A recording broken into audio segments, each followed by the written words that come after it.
And that basically is why I called you, Stuart. We don't have enough staff or worker for this job. I see. So what exactly do you need?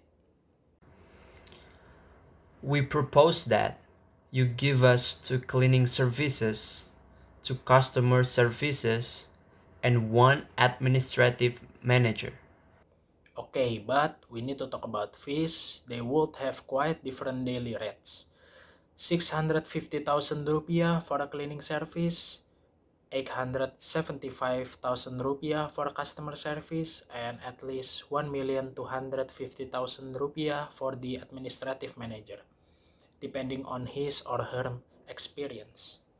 Well, we'd like to keep the bookkeeping easy, so we'd like to aggregate this daily rate.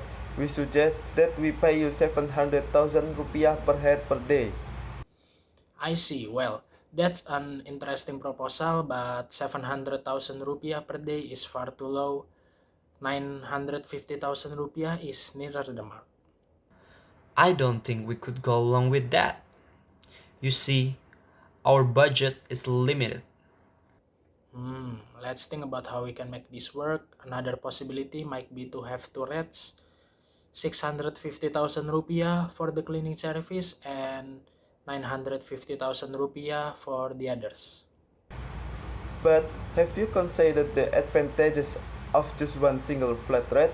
It makes the administration so much easier. I mean, what's the downside?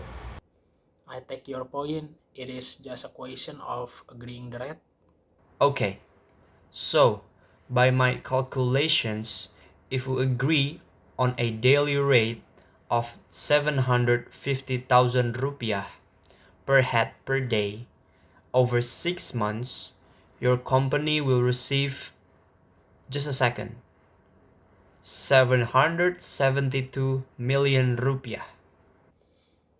750,000 rupiah per head per day for 6 months? Yes, I think we can live with that. Very good. So now we just need to decide which people will be must with it.